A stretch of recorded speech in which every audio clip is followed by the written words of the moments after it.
Bonjour à tous, mesdames, messieurs, ça me fait plaisir de vous revoir.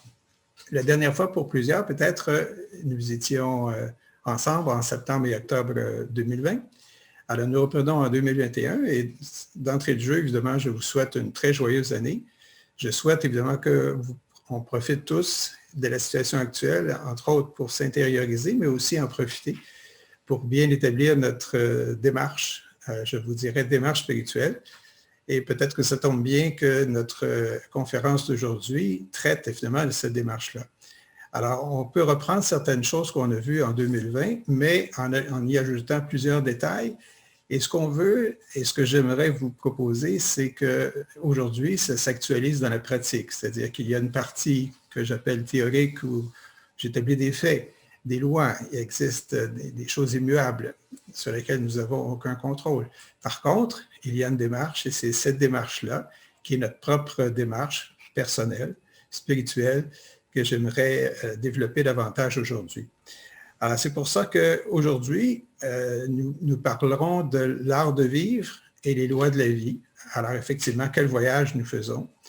Ensuite, les objectifs, nos objectifs et les qualités de toute démarche spirituelle. C'est-à-dire qu'il y a des traits communs, quelle que soit la personne, quel que soit notre niveau d'évolution, où on en est rendu dans cette démarche. Ce sont les mêmes lois, les mêmes principes et les mêmes étapes sur lesquelles nous allons nous pencher. Et enfin, la connaissance de soi à travers nos types d'énergie. C'est ce qu'on a appelé les rayons. On en a parlé un peu l'année passée. Je souhaite évidemment la bienvenue aussi aux nouveaux qui s'ajoutent. Notre présentation se veut autour d'une heure et quart, une heure et demie. Ça peut paraître long. Par contre, nous allons avoir des pauses qui vont aider à ce qu'on soit ensemble jusqu'à la fin. C'est ce que je souhaite, à savoir qu'il y a 3 grands sujets dont on vient de parler. À chacun, à la fin, on prendra quelques minutes pour répondre à vos questions. Donc, en tout temps, maintenant, vous pouvez écrire vos questions.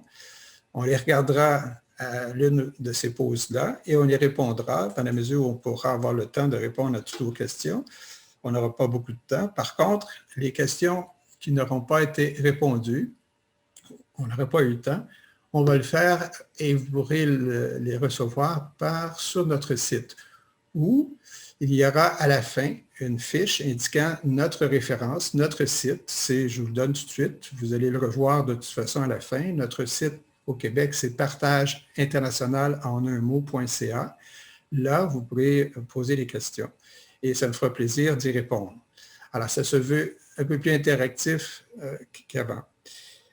Nos prochaines conférences, je vous en parle tout de suite, auront pour titre, je vous donne que les titres et non les détails. La prochaine, c'est s'épanouir par la conscience de groupe. Ensuite, à la mi-février, le 14, l'invocation et la méditation de transmission. Et enfin, le 28 février prochain, la dernière du présent groupe de 4 conférences aura pour titre « Lien entre l'humanité, la hiérarchie et Shambhala ». Alors, vous avez cette fiche-là devant vous. Je sais qu'il vous faut vous inscrire à chacune de ces conférences-là. Beaucoup l'ont déjà fait. Et encore une fois, vous avez reçu déjà, je pense, puisque vous y êtes maintenant ensemble, les informations pour vous inscrire. Si vous avez des gens qui seraient intéressés, faites leur part en envoyant les courriels que vous avez reçus pour qu'ils puissent s'inscrire au fur et à mesure. Vous pourrez toujours le faire à nouveau en allant sur notre site partageinternational.ca. Alors voici, on entre dans notre sujet. Alors, je disais que la conférence est interactive, mais je vous pose d'abord une question. Alors, où en sommes-nous? Et quelle que soit la démarche où vous en êtes, la question est toujours la même. D'entrée de jeu, on disait, oui, on veut faire une bonne vie, mais on veut aller au paradis à la fin de nos jours. Évidemment, c'était une remarque bien connue qu'on se souhaitait à l'occasion de la nouvelle année. Alors, mais plus sérieusement, moi, ce que je vous dis sur le même thème, c'est que nous avons un trésor à découvrir. Et je vous présente une histoire Alors, est-ce qu'effectivement, il y a un trésor? Et je vous dis d'entrée de jeu, oui, qu'il y a un trésor. Alors, mais effectivement, quel est-il? Alors, je vous pose la question et à la fin de notre rencontre, on y reviendra en y répondant. Alors, ce trésor-là, évidemment, on verra ce que c'est, mais s'il y a un trésor à découvrir, il faut connaître le chemin pour le découvrir. Alors, encore une fois, une autre question. Mais pour aller plus vite, alors, pour y arriver, alors, quelles sont les étapes? Quelle est notre capacité? Quels sont les bagages que nous devons avoir pour y arriver? En plus, est-ce qu'il peut y arriver des moments où on pourra se tromper de chemin? Alors, comment retrouver le bon chemin? Alors, les lois, les étapes, on en a parlé, les principes peut-être qui sont en cause, quels sont les moyens à utiliser et est-ce qu'on doit faire des études pour le faire? Et enfin, est-ce qu'il y a une étape finale? Comment trouver le trésor rendu à l'étape où il sera possible de le faire? Alors, voilà les questions auxquelles j'aimerais qu'on puisse répondre quand on sera rendu à cette étape-là à la fin. Alors, commençons par le début de notre chemin, du chemin de tous d'ailleurs, absolument. Alors, évidemment, nous sommes dans la matière. Alors, la première chose que l'on constate bien, c'est que c'est la dualité entre matière et esprit. C'est ce qu'on appelle les paires d'opposés.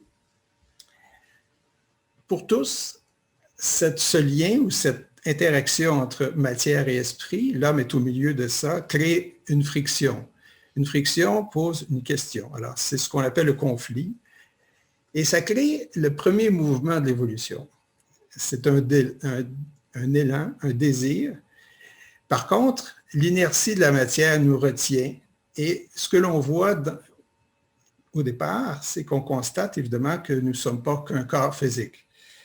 Nous avons donc, et là je vous décris ce qui nous constitue, c'est que donc c'est la première étape, c'est de se connaître. Alors ce que nous sommes, c'est d'abord un corps éthérique.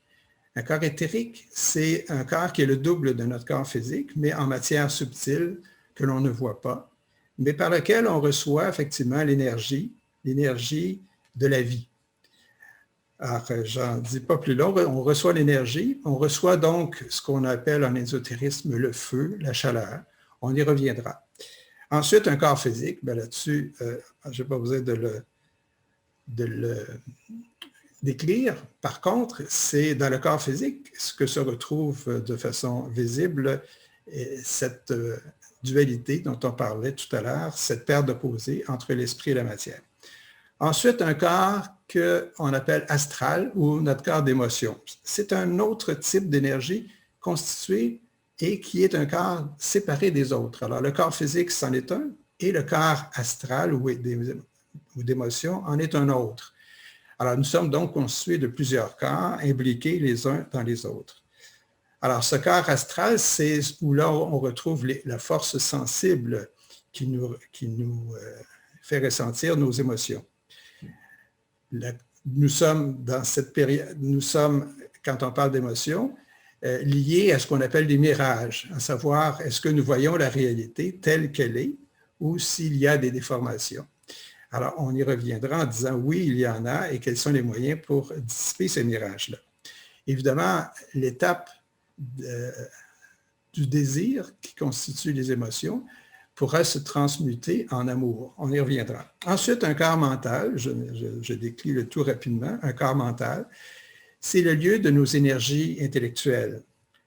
C'est d'abord ce qu'on voit comme étant notre mental concret, mais on doit savoir, on y reviendra encore, qu'il y a aussi le mental abstrait. Donc, il y a plusieurs plans au niveau mental, mais ce qui est propre à ce qu'on connaît d'entrée de jeu, c'est le mental concret qui nous permet de faire nos activités quotidiennes.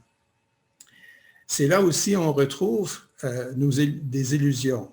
Le mental nous fait-il voir la réalité telle qu'elle? Probablement pas, toujours. Et ce sont les illusions qui nous empêchent de voir. Alors, quand on parle de mental, quand on parle d'astral, on parle de mirage ou d'illusion. Et les deux forment ce qu'on appelle en langage imagé, un brouillard, c'est-à-dire qu'on ne voit pas vraiment la réalité telle qu'elle. Alors, j'en dis pas plus. En plus, évidemment, et ça, on l'aura deviné, il y a l'âme. Nous sommes donc constitués d'une âme. L'âme, c'est le feu dans le feu. Alors, l'âme est un reflet d'une âme plus grande, ou ce qu'on appelle en langage ésotérique la monade. Alors, c'est le véhicule d'impression, c'est le reflet de la monade, et la personnalité, qui est composée d'un corps physique, d'un corps mental et d'un corps astral, correspond à la personnalité, qui est le reflet de l'âme, qui elle-même, comme je viens de le dire, est le reflet d'une âme universelle, appelée la monade. On y reviendra, évidemment. Alors, l'objectif de notre incarnation, puisqu'encore une fois, il y a d'autres lois, et une loi immuable, c'est la loi de réincarnation. Alors, en incarnation, puisque nous sommes des âmes en incarnation, lorsque nous nous incarnons, il y a, bien consciemment à ce moment-là, pas conscient dans ce qu'on vit aujourd'hui, mais l'âme en est bien consciente puisque c'est elle qui nous impressionne et qui veut nous amener à faire la démarche spirituelle dont on va parler maintenant. Cette âme-là s'incarne pour aimer et servir. Ce sont les deux objectifs qui s'articulent dans bien des façons, comme on le verra maintenant. Alors, quelle est notre réalité? Où en sommes-nous maintenant dans cette démarche-là? Au départ, évidemment, comme on peut le savoir, dans cette dualité de matière-esprit, ce que l'on peut comprendre, c'est qu'il n'y a pas cette compréhension de l'ensemble de ces 5 corps. Et ce qui est le plus, au moment où on est maintenant, on constate évidemment que nous sommes un corps physique, il va sans dire, mais aussi que nous avons des émotions et qu'on se sert du mental pour articuler et faire toutes les démarches utiles de la vie, mais plus que ça, pour évidemment évoluer en rendant notre vie plus facile. Alors, toutes les recherches scientifiques sont basées sur ce mental concret qui nous a amené à avoir un niveau de vie bien différent et plus adapté à notre vie moderne. Alors, mais on se situe toujours dans le cadre du mental concret. Alors, l'homme, aujourd'hui, s'identifie beaucoup et presque essentiellement à ses émotions. C'est-à-dire, qu'est-ce qu'un homme, qu'est-ce qu'un être humain? On dirait, c'est nos émotions, c'est nos pensées. Nous sommes donc attachés à nos émotions, attachés à nos pensées. Et peut-être qu'on ne se pose pas plus de questions que ça. Certains se disent, est-ce qu'on a une âme? Est-ce que l'âme, est-ce que nous vivons? Est-ce qu'il y a une autre vie après la mort? Est-ce qu'il y a lieu d'avoir des réponses ou trouver les réponses à ces questions-là? Alors voilà au moment où on se trouve ce que j'appelle notre réalité d'aujourd'hui.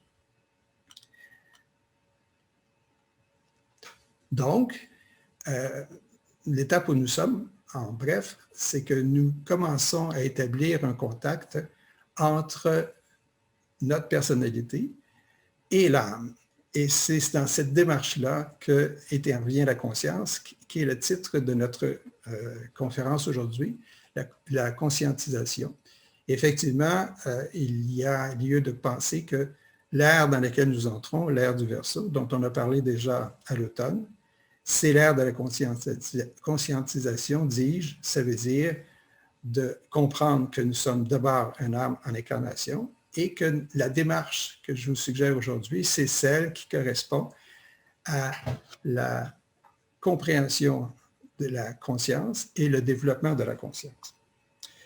Alors, quand on est rendu là, quand on a compris que l'âme était notre véhicule premier et que c'est de l'âme que vient notre inspiration, on a ce qu'on appelle atteint la compréhension que nous sommes des êtres spirituels en devenir. Nous prenons donc conscience que cette étape de relation entre nous et l'âme, c'est le départ, c'est le point.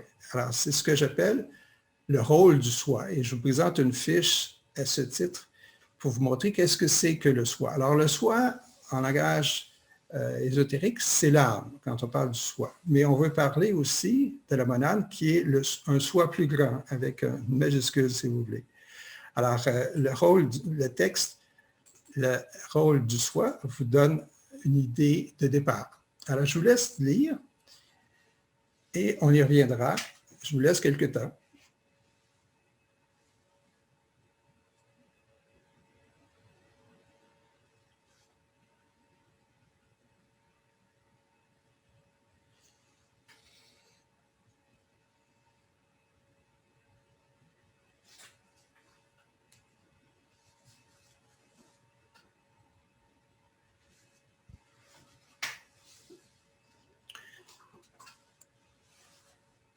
Alors, on voit bien que vie et conscience, le soi, est relié.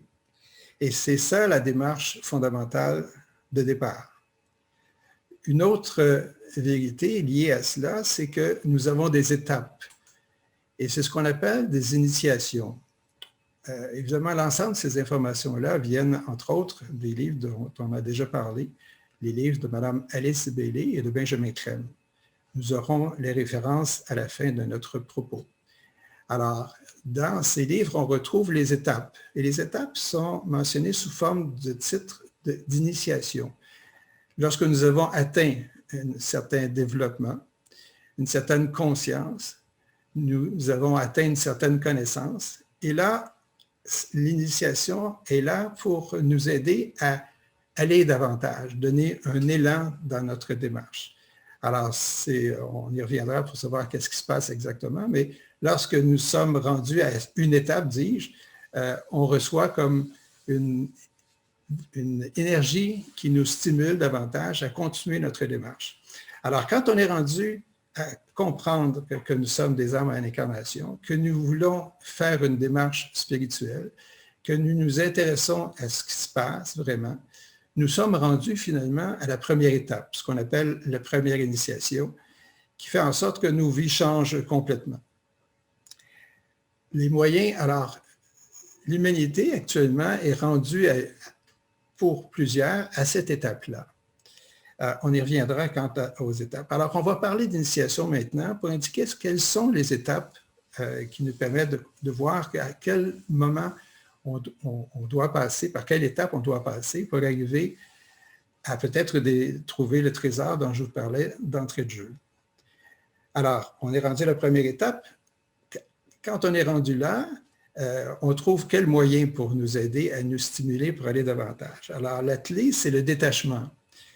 C'est la force motrice, c'est l'aspiration. Alors, l'aspiration est liée à ce qu'on veut développer et on y reviendra, mais c'est l'étape première. Lorsqu'on a développé cette aspiration-là, c'est un peu le moteur qui va nous permettre d'aller plus loin. Alors, le détachement nous permet d'aller par la suite d'un détachement plus grand et de plus en plus grand pour ne regarder que l'essentiel et comprendre bien quel est le chemin que nous devons prendre. Alors, le mental est là pour nous aider à avoir cette compréhension-là. Et c'est dans le mental qu'on trouve souvent le meilleur moyen d'arriver au détachement. On arrive donc par la suite à la deuxième étape, c'est-à-dire à la deuxième initiation. À cette étape-là, le plan astral ou le plan des émotions commence à être maîtrisé et on se rend compte que c'est un plan parmi d'autres et qui doit laisser la place à un plan supérieur qu'on appelle le plan mental. Alors, cette démarche-là, elle est comprise sans penser que le plan astral cède la place. Le plan astral reste là, il fait partie de l'être humain. Par contre, il est, si vous voulez, contrôlé, maîtrisé, afin que le plan suivant, le plan mental, qui vient après, en termes d'étapes de développement, puisse se réaliser davantage. Alors, quand on est rendu là, on crée ce qu'on appelle un alignement, c'est-à-dire un lien entre l'âme, le mental, la personnalité, si vous voulez, composée du mental, de l'astral, évidemment d'un corps physique. Et c'est à cette étape-là que le mental, faisant ce lien-là, permet à l'âme d'entrer en jeu et de nous donner l'information ou de nous inspirer par une réponse qu'on appelle l'intuition. Lorsque nous recevons l'intuition, on peut penser qu'effectivement, c'est l'âme qui, par le lien qu'elle apporte et qu'elle veut rejoindre la personnalité, nous montre son énergie et son dessein, si vous voulez. Le dessein, comme je le disais tout à l'heure, aimer et servir. Donc, un alignement se crée, l'intuition débute, il y a une certitude qu'on est sur le bon chemin qui s'impose et on continue par une certaine discipline à faire cette recherche qui nous permet de continuer à avoir une plus grande inspiration de l'âme et une plus grande lumière et une plus grande compréhension. Ça nous permet d'arriver à la troisième étape, qu'on appelle la troisième initiation, surnommée la transfiguration. À cette étape-là, l'âme, vraiment, a, par la démarche qui s'est faite en de nombreuses vies,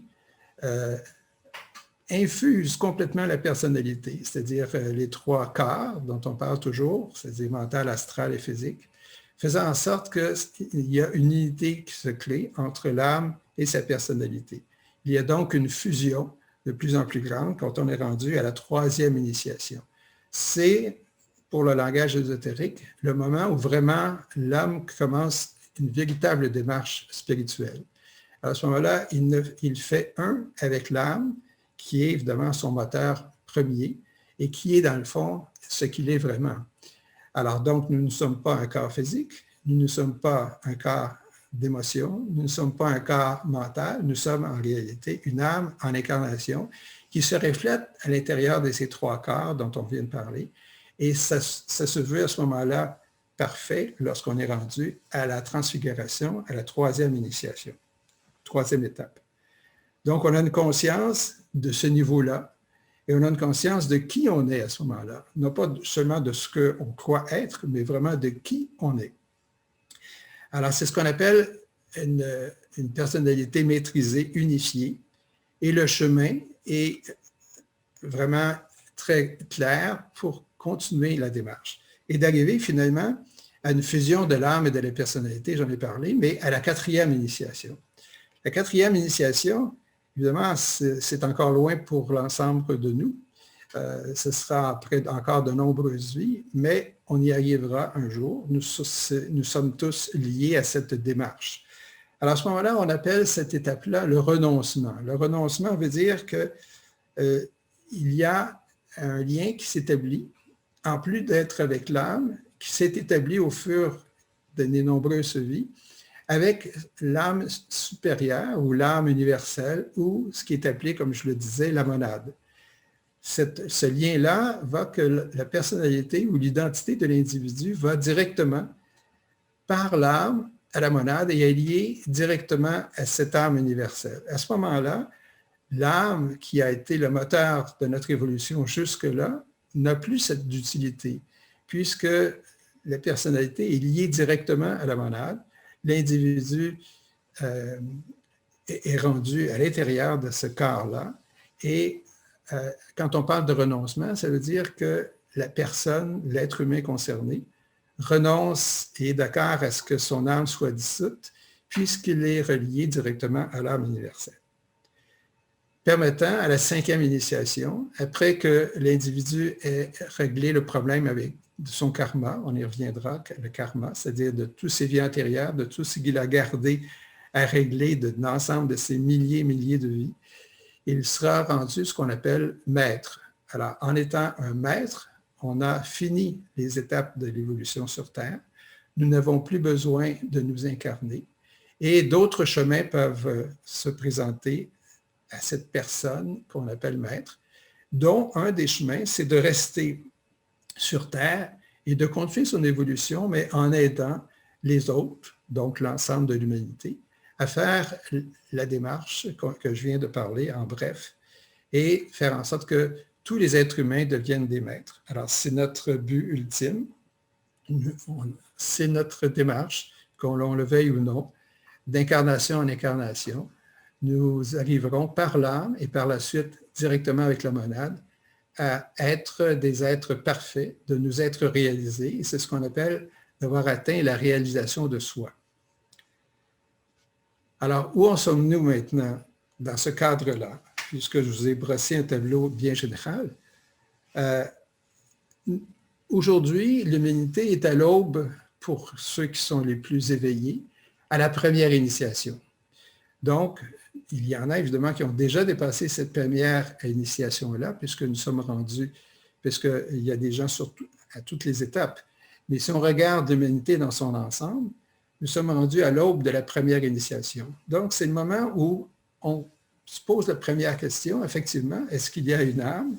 Et si oui, on veut la connaître, on veut s'en inspirer.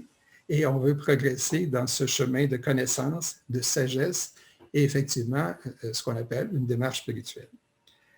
Donc, nous sommes polarisés encore, c'est-à-dire l'ensemble des personnes dont on parle, on fait une moyenne, polarisés au niveau astral, c'est-à-dire que notre centre d'intérêt, ce qui nous relie, ce qui nous permet d'évoluer, c'est encore au niveau astral. C'est pour ça qu'on dit polarisé astralement.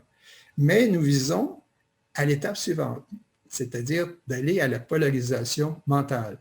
Et cette polarisation-là se développera après la première initiation, après la première étape, en vue d'arriver à la deuxième étape, ce qu'on appelle la deuxième initiation, dont on a parlé tout à l'heure. Donc, c'est le développement de la conscience. C'est là qu'on parle de la conscience, en disant, lorsqu'on est conscient de qui on est et de la démarche qu'on veut suivre ou qu'on cherche à suivre, là intervient la conscience qui nous suivra et qui nous permettra de compléter la démarche et d'arriver à passer à travers toutes les étapes qu'on vient de parler. Donc, une des façons de voir si on commence à être conscient, c'est tout ce qu'on voit autour de nous, conscience des problèmes de l'environnement, conscience des problèmes d'inégalité, conscience qu'il faut changer les choses, conscience qu'il y a autre chose et conscience qu'effectivement, la méditation est une voie qui nous permet peut-être de nous connaître et que les réponses qu'on se pose sont à l'intérieur de nous, on y reviendra. Donc, on est là, l'humanité est là. Évidemment, beaucoup, et quelques milliers de personnes, et plus que ça, ont déjà dépassé cette étape-là et qui sont rendues aux autres initiations plus élevées dont on vient de parler. Cependant, il y a encore un bon bout de chemin à faire pour l'ensemble de l'humanité.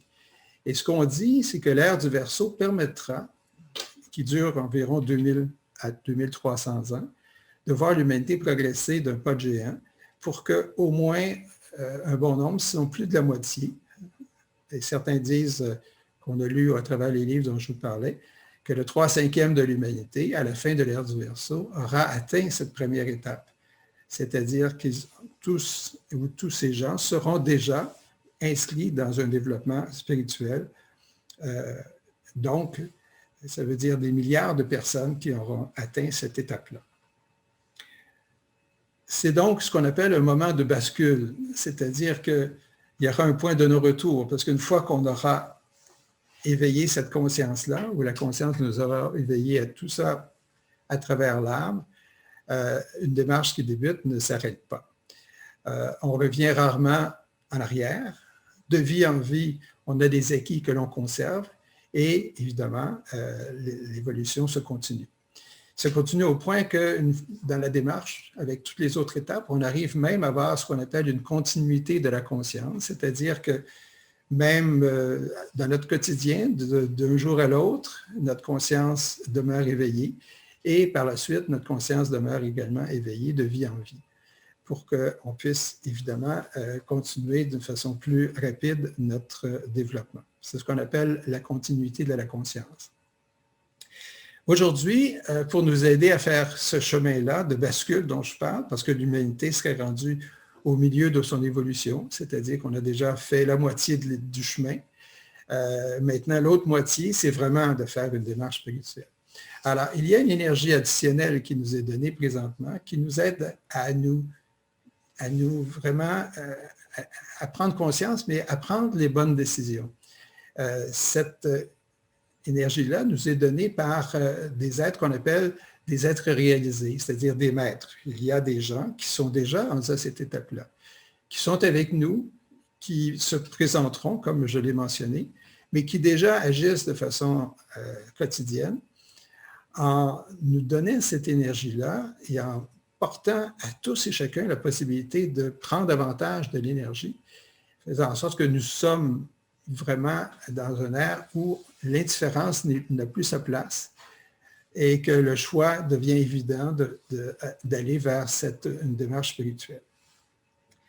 Alors, certains qualifient cette énergie-là dont on parle de la réalisation de ce que Jésus, à l'époque, avait parlé de l'épée de clivage. L'épée de clivage, c'est une énergie qui est neutre, mais qui est de l'énergie d'amour, mais qui nous porte à être ce que vraiment nous sommes. Alors, si nous sommes dans une voie de développement, nous serons encore plus actifs dans cette voie-là et nous prendrons des décisions. Par contre, cette énergie-là aura aussi pour effet, actuellement on le voit bien, à d'autres qui seraient dans une démarche négative, d'être encore plus négatifs si on le veut. Alors, ce qui fait évidemment qu'il y a une dichotomie actuelle et c'est le propre à l'ère que nous traversons. Mais c'est un ère qui sera traversé prochainement et qui fait en sorte que maintenant, après, nous sommes dans un point de non-retour et le côté d'une démarche spirituelle l'emportera et ce sera un modèle pour que l'ensemble de la population de l'humanité progresse ensemble avec l'ère du Verseau dans laquelle nous sommes. Donc, on est dans un voyage.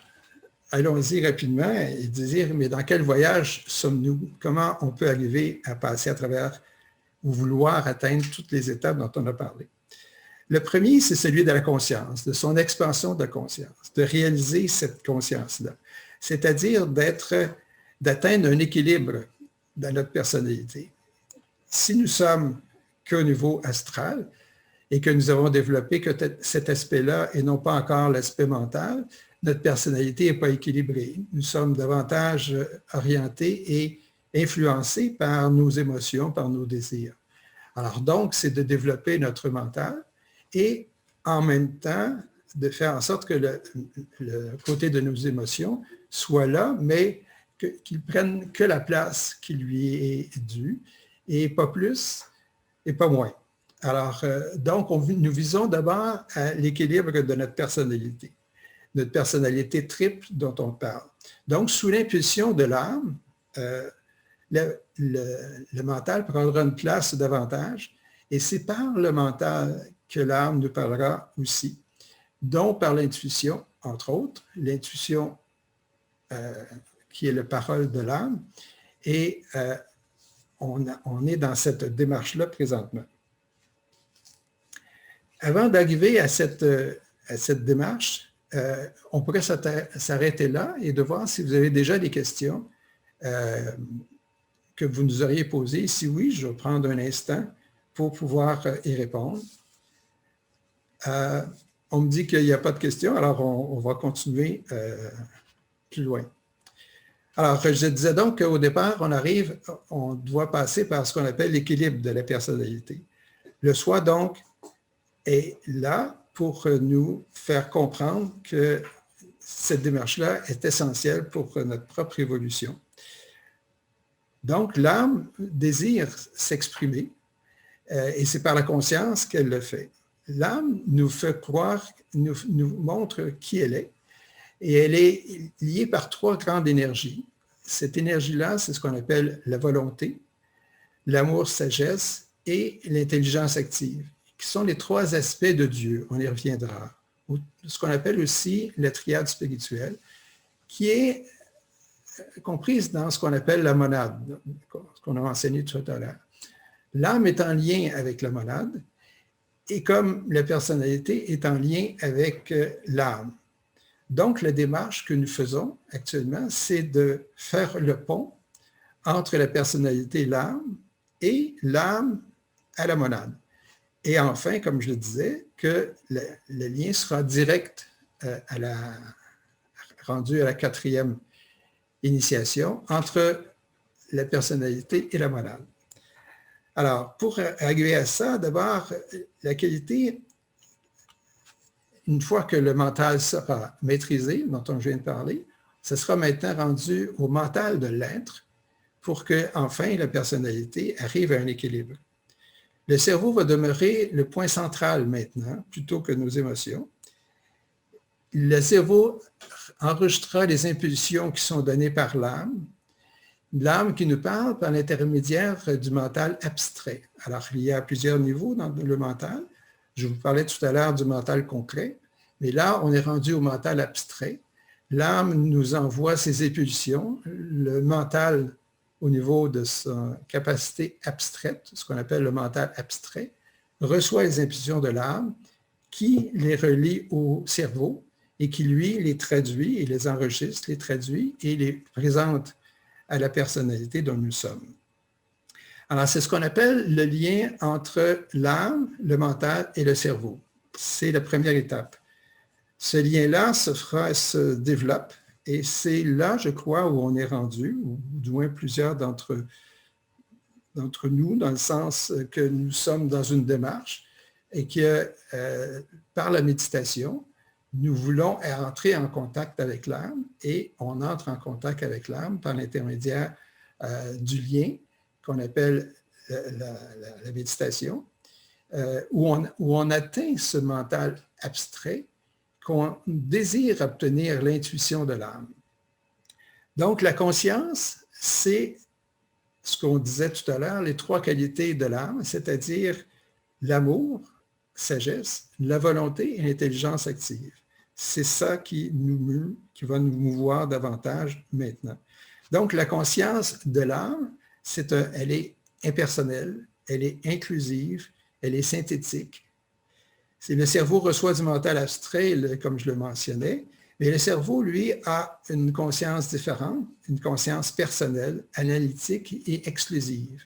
Alors, on voit que le lien doit être bien fait entre les deux par la pratique de la méditation, entre autres, pour que ce que l'âme nous envoie soit correctement traduit par le cerveau, dis-je, et qu'on puisse, évidemment, bien comprendre les impulsions de l'âme.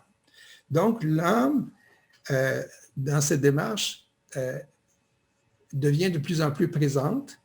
Et après, ce n'est plus, l'âme vient directement en contact avec la personnalité.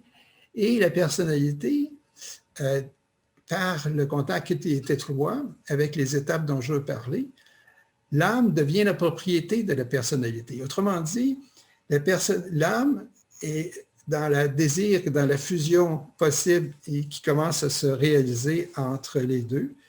La personnalité qui est le propre du développement de l'individu inclut dans la démarche l'âme. L'âme qui devient le moteur de recherche, qui devient inspirée, mais au niveau de la personnalité. Autrement dit, la personnalité et l'âme font un, et c'est une étape importante à laquelle nous ne sommes pas rendus encore, mais qui sera une étape qui est en devenir, si vous voulez, et c'est dans ce contexte-là qu'on atteindra ce qu'on appelle l'illumination. L'illumination et enfin, comme je le disais, le contact avec le monade. Alors, la méditation est importante et je pense que ça vaut la peine qu'on s'y arrête un instant, puisque, et je vais reprendre les notes qui en fait foi. Alors, on parle de méditation, c'est important, mais comment réalise-t-on cette méditation-là? Alors, il y a plusieurs types de méditation et pour ceux qui s'y arrêtent, on peut penser qu'il y a une méditation qu'on appelle réceptive, c'est-à-dire que nous sommes à l'écoute de l'âme. Une méditation réflexive, c'est-à-dire qu'on se donne une pensée sur laquelle nous allons réfléchir et par la suite, à la fin de la méditation, c'est une démarche possible, nous passons à une méditation réceptive pour connaître la réponse à notre réflexion de l'âme. Une méditation aussi créatrice, c'est-à-dire que les réponses obtenues, nous le concrétisons dans une démarche et c'est là où on fait appel à l'imagination créatrice, à la visualisation pour compléter une méditation. Donc, juste une simple méditation pourrait comporter ces trois étapes-là ou simplement de porter sur l'une ou l'autre de ce que je viens d'indiquer. La méditation, puisqu'elle est importante, devrait être intégrée dans notre quotidien. Et le quotidien fait qu'on saura, l'âme saura qu'à certains moments, et idéalement à la même période à chaque jour, il y a possibilité d'entrer en contact d'une façon plus directe. Ça ne veut pas dire, évidemment, que les réponses que nous aimerions obtenir de l'âme seront là au moment que nous aurions choisi, mais à tout le moins, la démarche sera enclenchée. Et une fois enclenchée, ce sera bien plus facile de se centrer, de porter attention, après avoir s'être préparé dans le calme, à faire une méditation qui n'est pas nécessairement très longue, 20 minutes, une demi-heure maximum serait suffisant, et pour ceux qui le désirent, de faire plus qu'une méditation par jour, peut-être 2, pour bien ancrer sa discipline actuellement. Alors voilà rapidement pour ce qui est de la méditation. L'autre démarche qui est liée à ça, c'est que nous sommes dans une démarche de relier, comme je le disais, la personnalité à l'âme, on vient d'en parler, et on a parlé, et ensuite de l'âme à la monade. Ces ponts-là qui relient ces trois aspects sont ce qu'on appelle un pont de lumière. Et cette démarche-là est intitulée dans le langage ésotérique l'antakarana. L'antakarana, donc, est ce pont de lumière, ces ponts de lumière à travers ces trois aspects, personnalité, âme et monade, pour qu'en bout de piste, la monade se relie directement à la personnalité ou à l'individu et avec la disparition de l'âme, crée l'individu directement relié à l'âme universelle. Donc, c'est rapide à dire, mais c'est une démarche qui se développe en de nombreuses vies, mais il n'est jamais trop tard pour commencer. C'est ce que je vous invite à faire maintenant, peut-être pour ceux qui ne sont pas déjà dans cette étape-là. Donc, la conscience du lien est maintenant acquise, puisque, comme je le disais, on est rendu à relier ces étapes-là. L'esprit, donc, c'est ce qu'on appelle la spiritualisation de la matière. Spiritualisation de sa matière, ça veut dire que le corps humain, au fur et à mesure qu'il évolue et qu'il reçoit la lumière de l'âme et par la suite de la monade, son corps se développe. Les cellules de l'individu deviennent de plus en plus subtiles, éclairées de lumière, faisant en sorte que nous sommes maintenant des êtres qu'on peut appeler spirituels. Et notre corps est spiritualisé, si vous voulez. Et ceci se fait d'une façon aussi bien concrète, réelle, même si ce n'est pas visible. Alors, c'est un des buts de la vie, c'est spiritualiser la matière, c'est-à-dire spiritualiser nos propres corps. De sorte qu'un corps rendu à la dernière étape, le corps d'un maître dont j'ai parlé tout à l'heure, a une énergie bien différente et un taux vibratoire bien plus élevé que le nôtre. Et c'est simplement dans cette démarche-là dont je parle qui a été suivie. Donc, on est rendu à l'art de vivre. L'art de vivre, pour arriver à ça, qu'est-ce qu'on doit suivre? Du moins, j'ai quelques suggestions pour vous. D'abord, avoir un idéalisme de servir. Commençons par ça, avec une conscience éveillée. Évidemment, ça suppose qu'on a comme objectif de développer cette conscience-là pour qu'elle s'éveille de plus en plus, d'avoir des connaissances, donc s'ouvrir à avoir des connaissances, et évidemment de vivre des résultats de notre démarche spirituelle, c'est-à-dire de devenir de plus en plus sage, en deux mots. Alors, on participe consciemment à notre développement. C'est nous qui faisons ce développement-là et on prend conscience que c'est à nous à le faire, cette démarche-là. Alors, quelles sont les qualités qu'on devrait suivre pour arriver à ça? D'abord, utiliser ce qu'on appelle l'aspiration. L'aspiration, c'est l'accroissement de la conscience. C'est une aptitude à idéaliser, de visualiser dans le futur ce que nous aimerions atteindre comme. C'est d'aller au-delà du connu. Et ça me fait penser au livre de Krishnamurti, Se libérer du connu. Je pense que c'est là qu'il voulait nous amener à développer notre aspiration. C'est une sensation de plus grande lumière, c'est-à-dire de recevoir directement toute la lumière de l'âme et en plus, par l'antakarana, recevoir la lumière de la monade. C'est donc de s'identifier au soi, soi étant l'âme. Et pour ce faire, donc, ça veut dire, en contrepartie, de se détacher, de se désidentifier au corps physique, puisque nous ne sommes pas vraiment un corps physique, de se désidentifier de notre corps astral et même de notre corps mental, qui sont utiles, mais ce ne sont pas nous. Il faut penser que ces corps-là ne sont là que comme moyen de faire cette démarche spirituelle-là. Alors, l'évolution est sans fin. Je ne peux pas vous dire jusqu'où ça va, ce n'est pas l'objet de mon propos. On aura bien des vies pour y penser. Donc, aller au-delà du connu, l'aspiration. Une autre qualité à développer, c'est d'agir avec innocuité. Innocuité, c'est-à-dire d'agir dans un contexte et dans un esprit de bonne volonté. puisque l'être humain est un être de bonté, est un être de compassion, il doit l'actualiser et c'est par l'innocuité que cela peut se faire. Donc, c'est une expansion de la conscience quand on est rendu là. C'est-à-dire qu'il y a d'abord eu respect de la conscience, de comprendre qui nous sommes, ensuite de faire l'expérience de la conscience, et ensuite d'arriver à l'étape de la réalisation de la conscience.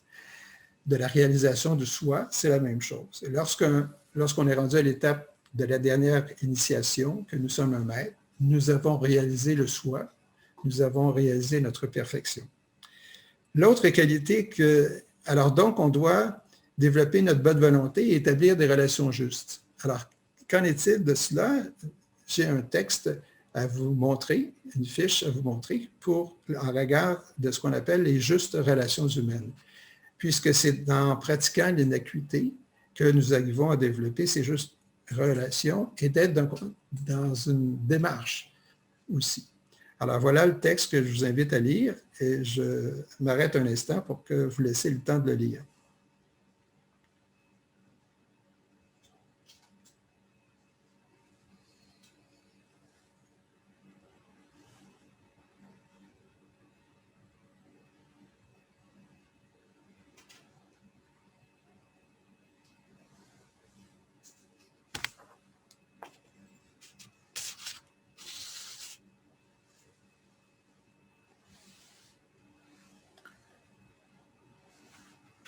Alors, l'innocuité, c'est la vie de l'homme vivant en tant qu'âme, se caractérise par son innocuité. C'est d'utiliser l'action juste et la bienveillance dans toutes ses relations. L'innocuité est davantage utilisée par une personne qui est déjà imprégnée par l'art ou qui débute cette démarche-là. C'est une véritable compréhension des problèmes de son prochain, comme on dit, une disposition d'esprit qui se rapporte au motif sous-jacent à toute démarche qui permet vraiment, qui est basée sur la bonne volonté et les justes relations.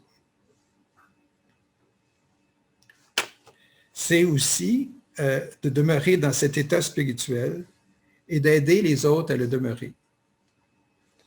Alors voilà en bref l'innocuité. Vient après l'innocuité le détachement. Le détachement se fait de bien des façons. On se détache du passé, on se détache des acquis, on n'a pas à évaluer où nous en sommes, ce n'est pas important, et on ne personnifie pas nos corps, comme je le mentionnais. Alors on se détache de bien des choses, parce qu'au fur et à mesure qu'on s'identifie à un niveau supérieur, on devrait se détacher des niveaux inférieurs. Donc, le détachement, c'est de passer d'une étape à l'autre. Et ça fait partie d'ailleurs des démarches dont on parlera tout à l'heure pour conclure sur ce voyage dont je vous suggère de faire avec moi. L'autre qualité, c'est ce qu'on appelle le sacrifice. Évidemment, il ne s'agit pas de vendre ses biens puis de s'en aller dans un état de sacrifice total, mais c'est simplement de vouloir se sacrifier l'inférieur pour le supérieur. Effectivement, le bagage nous fait comprendre, c'est-à-dire le voyage nous fait comprendre qu'on réalise des états supérieurs de conscience et on doit laisser donc tomber ce qui caractérisait notre démarche initiale pour aller vers une connaissance plus grande. Donc, se libérer du connu pour aller vers ce que nous sommes vraiment, qui est encore inconnu, mais que nous apprenons à comprendre par une démarche de plus en plus intense avec l'âme et par la suite avec la monade. Donc, et ceci se fait par la volonté. C'est la volonté qui nous amène à actualiser ce sacrifice. Évidemment, il y a d'autres qualités dont on n'a pas le temps de parler ici, mais je vous les nomme qui sont importantes, en plus des trois premières qui sont, je crois, les plus importantes, c'est-à-dire, et si je reviens, c'est-à-dire l'aspiration, l'innocuité, le détachement et le sacrifice. Alors, ces autres qualités-là, en bref, il y en aurait d'autres, mais la simplicité, évidemment, la sérénité, la persévérance, l'équilibre, on l'a vu, le sens de l'humour, évidemment, le partage. Et enfin, la joie. La joie, dans le fond, c'est un état d'être. La joie, ce n'est pas une émotion, c'est l'état d'être de l'âme. Donc, plus nous sommes en relation avec notre âme, plus nous sommes dans cet état de joie. Alors, fort de ces qualités-là, qu'est-ce qu'on en fait? Alors, on arrive à la maîtrise, je passe à l'étape suivante, on arrive à la maîtrise par une libération, par un détachement de tous nos conditionnements.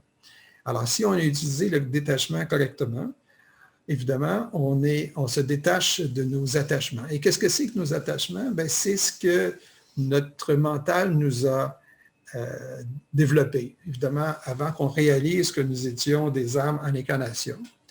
Plus nous sommes identifiés à nos émotions et à notre pensée, plus nous avons formé des attachements, des conditionnements. Alors, c'est de cela maintenant qu'il faut se détacher et pour arriver à la maîtrise. Alors, et à ce moment-là, on le fait de bien des façons. Je vous donne quelques exemples. Alors, pour arriver à la maîtrise au niveau de l'astral, c'est-à-dire de nos émotions, on passe donc d'un désir simple, qu'on connaît tous, à ce qu'on appelle un service altruiste, mais toujours au niveau astral, au niveau des émotions. Et à ce moment-là, nous laissons entrer la lumière de l'âme, c'est-à-dire l'amour, puisque l'âme nous envoie par ce qu'on mentionnait tout à l'heure, par ces états. La volonté, l'amour, sagesse et l'intelligence active. Alors, au niveau de l'astral, c'est l'âme qui va remplacer le désir et permettre la maîtrise dont on a parlé tout à l'heure.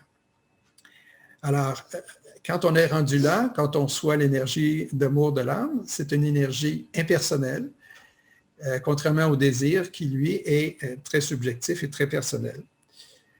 Pour ce qui est du mental, toujours dans le cadre d'une maîtrise suggérée, le mental nous permet d'arriver à une conscience objective du soi, de notre réalité.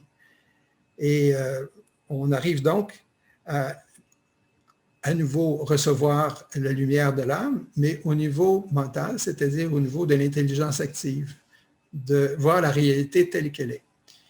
Et pour ce faire, pour arriver à la maîtrise, bien, il faut dissoudre nos mirages et nos illusions que nous nous sommes formés au cours de nos milliers de vies antérieures, puisque, évidemment, on n'a pas vu la réalité telle qu'elle.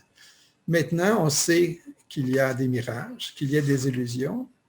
On le saura davantage quand on viendra à la dernière étape de notre exposé aujourd'hui, de vous faire part de que par nos types d'énergie, nous avons des qualités, mais nous avons des défauts. Et souvent, les défauts, ce sont des mirages ou des illusions, selon l'étape où on est rendu et le niveau où ça se situe.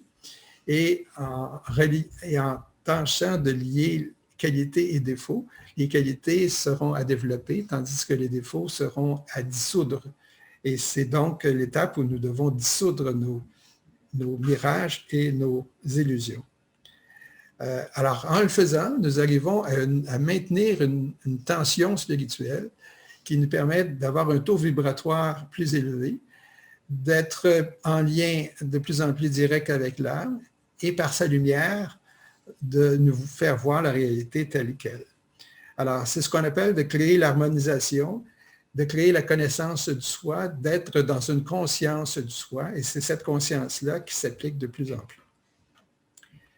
Alors, l'art de vivre, qu'est-ce que ça sera à ce moment-là, avec ce que je viens de vous suggérer de réaliser et qu'on réalise maintenant, je crois, c'est de prendre en charge sa destinée, de réaliser que le chemin est à faire et que c'est nous seuls qui faisons ce chemin-là. C'est à nous de le développer.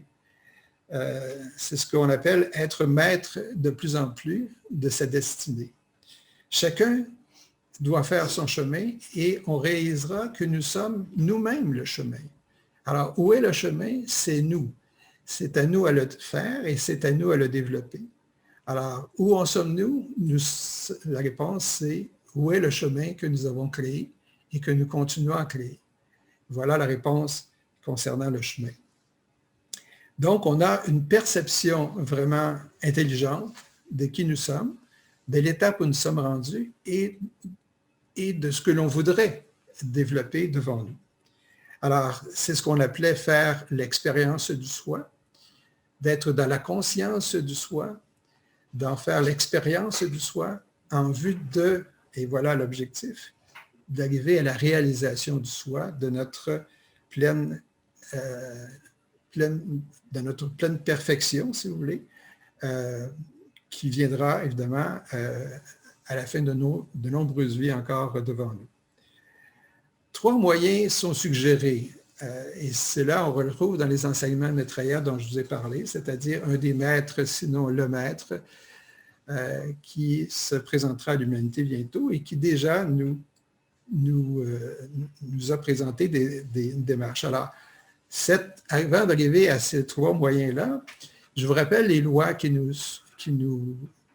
sont là pour nous aider, mais qu'on doit connaître et tendre à réaliser. Évidemment, on connaît tous la loi de réincarnation et de karma.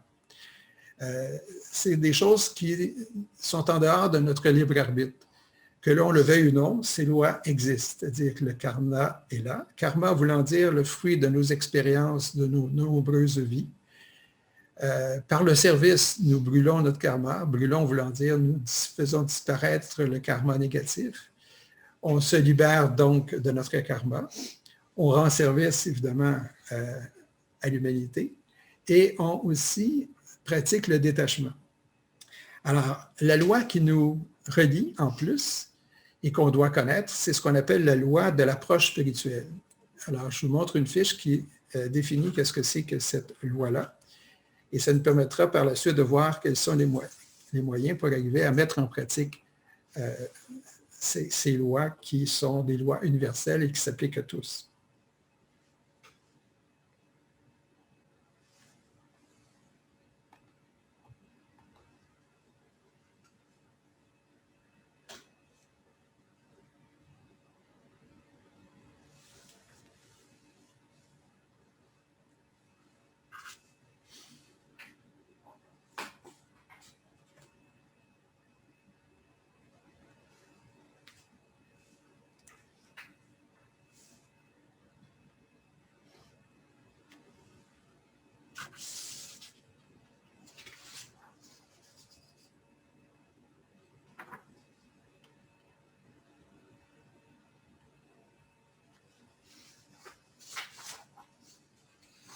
Alors voilà, je m'aperçois que le temps file. Alors, on voit que cette loi-là est sans doute très utile. Alors, je vous parlais que les 3 moyens proposés par Maitreya maintenant, pour actualiser ce qu'on vient d'apprendre, c'est l'honnêteté du mental, la sincérité de l'esprit et le détachement. Le détachement, on en a parlé, mais revenons en donnant quelques mots pour comprendre ce que veut dire l'honnêteté du mental. L'honnêteté du mental, c'est d'être en harmonie entre ce que nous pensons, ce que nous disons et ce que nous faisons. Alors, il devrait y avoir un lien constant et harmonieux entre ces 3 façons de s'exprimer. Si nous disons autre chose de ce que nous pensons et faisons encore autre chose, évidemment, l'harmonie n'existe pas. C'est donc un effort de cohérence entre nos pensées et nos actions et nos paroles. C'est important. Et on voit que quand on est en harmonie, on est vraiment dans une tranquillité, dans une sérénité, et qui nous permet de s'ouvrir à autre chose, c'est-à-dire à s'ouvrir à l'énergie et à ce que notre âme nous apporte comme inspiration. Donc, cette cohérence-là nous apporte donc ce qu'on appelle la paix et le bonheur.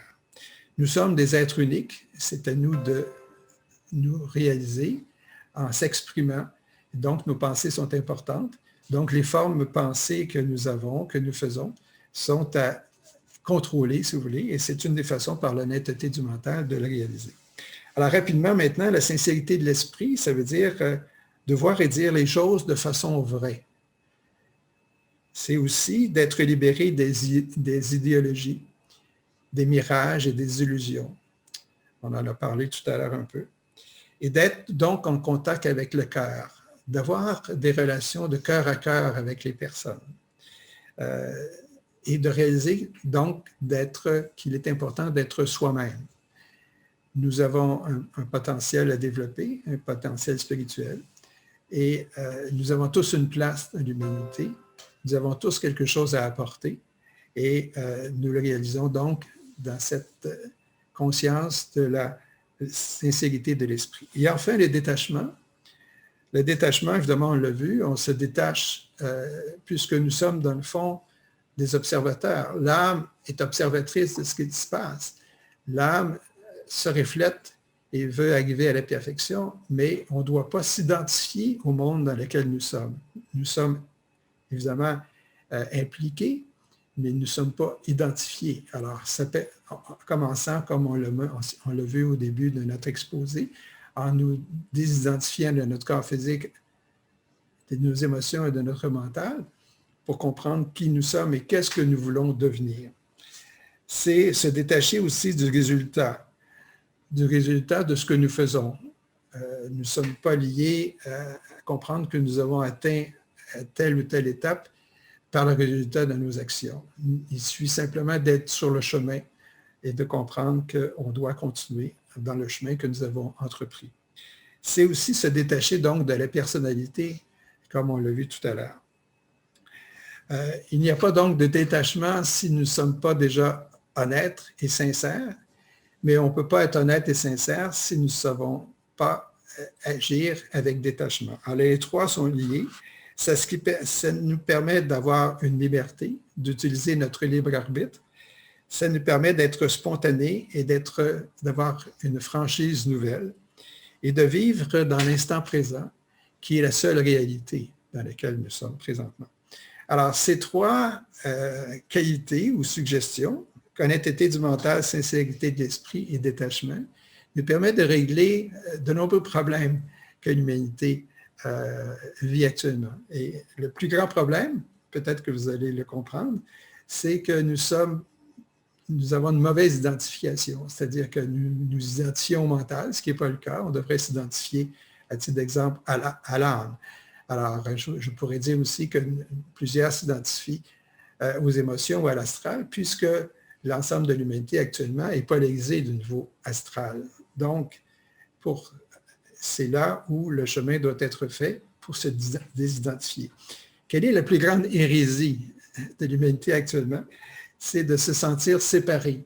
Alors, évidemment, si on est dans le détachement, on comprend que nous sommes tous reliés, que nous sommes tous une humanité et que nous agissons tous ensemble. Alors, dans la prochaine conférence qu'on va voir dans 15 jours, on s'attardera vraiment à ce qu'on appelle la conscience de groupe, qui est le propre de ce qu'on appelle et ce qui va à l'encontre de notre hérésie, de ce que je vous présente comme étant une hérésie, c'est-à-dire la séparation. On n'est pas des êtres séparés, nous sommes tous reliés. Quel est notre plus grand défaut maintenant? C'est d'être autosatisfaisant, d'être suffisant. Donc, évidemment, quand on est dans le détachement, on est dans la simplicité et on a éliminé ce défaut-là. Donc, avec les trois qualités dont je viens de vous parler, on arrive à développer notre compassion, notre bonté, et qui est notre plus grande qualité. Alors, maintenant, comment on doit vivre les principes et les lois dont on a parlé? Je vois que le temps file, alors je vais aller plus rapidement. Alors, c'est des suggestions que je vais vous faire pour que dans notre quotidien, on vive cet alignement-là dont je vous parlais, qu'on vive cette inspiration et cette aspiration qui nous caractérise si on est sur le chemin d'une démarche spirituelle. D'abord, de ressentir l'unité. On vient d'en parler. Nous ne sommes pas des gens séparés. Donc, ressentir cette unité-là. Faire ce qu'on appelle l'expérience du soi. Dans le respect du soi, on en a parlé. Réaliser l'équilibre de notre personnalité entre notre corps physique, notre corps émotif et notre corps astral, et de laisser place, évidemment, à la conscience de l'âme en méditant de façon quotidienne et en prenant avantage de la démarche requise de lier notre personnalité à l'âme et après ça de l'âme à la monade avec la technique qu'on peut retrouver dans un des livres d'Alice Bailey, L'état du disciple dans le nouvel âge, ce que j'ai appelé et mentionné l'antakarana. Ce que j'ai mentionné être, ce n'est pas moi qui le nomme, évidemment. Ne pas être donc en conflit avec soi-même, dans un équilibre. Et qu'on doit faire attention à nos pensées. nos pensées forment des formes pensées. Nous envoyons des formes pensées quotidiennement, évidemment, en un nombre incroyable. Ces formes pensées-là continuent d'exister, donc, et nous influencent pour le futur. Donc, faire attention à nos pensées pour n'être que dans une démarche positive, harmonieuse et inspirée par l'âme. C'est une meilleure façon de développer, évidemment, le chemin dans lequel nous sommes. Évidemment, on le fait par la volonté. Et quand on a la volonté, évidemment, on agit en conséquence, on fait attention à nos pensées. Quand on a des formes de pensée élevées, ça nous traduit en tendance, c'est-à-dire qu'on reste dans cet état-là, on agit avec une tension spirituelle dont j'ai parlé tout à l'heure, qui nous permet toujours de nous élever le plus haut possible dans ce qu'on peut vouloir être, dans l'inspiration et dans notre aspiration de recherche de la connaissance et de la recherche de la sagesse, et également, évidemment, dans nos actions. C'est ce qu'on appelle, on arrive évidemment dans la réalité à avoir un karma qu'on appelle positif, d'éliminer le karma négatif et de vivre en pleine liberté et en pleine conscience. Donc, c'est de vivre, en bref, le moment présent, sans mémoire, c'est-à-dire d'être toujours présent et de ne pas agir en fonction de ce qu'on a fait avant, de ce qu'on a pensé avant. On est dans un moment présent où on est continuellement neuf à chaque fois, dans une ouverture totale. Nous sommes donc ouverts à l'expérience créatrice. C'est ce que l'on nomme l'expérience créatrice, qui est nouvelle à tous les jours. C'est pour ça que Maitreya nous dit que dans un futur proche, à l'ère du Verseau, nous serons toujours, presque à chaque jour, dans quelque chose de neuf, puisque nous aurons toujours agi de la même façon. Alors, pour tous nos aspects de la vie, on sera en lien avec l'âme qui nous inspirera à nous développer, évidemment, davantage. Alors, la qualité, donc, de notre expérience dépend de notre éveil, de la qualité de notre éveil. Et c'est dans cette démarche qu'on pourra voir ce qu'on appelle la lumière. Évidemment, le tout lié à la simplicité. À la simplicité, c'est-à-dire donner avant de recevoir et d'être dans une démarche de cœur à cœur avec les personnes avec qui nous entrons en contact et de garder un temps pour soi, un temps de calme pour qu'on puisse effectivement être dans des démarches, c'est-à-dire favorables pour la méditation et l'antakarana. Et c'est comme ça d'ailleurs qu'on va respecter le soi, qu'on va enlever nos fardeaux, qu'on va éviter la souffrance et qu'on va répandre par notre rayonnement, je veux dire, une qualité de vie qui pourrait être inspirant pour nous et pour les autres.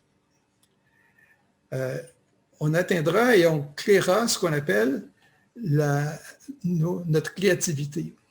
Parce qu'en bref, ce qui relie l'âme à la personnalité, c'est plusieurs liens qui sont mentionnés comme étant des fils de lien ou des fils de lumière ou des ponts de lumière.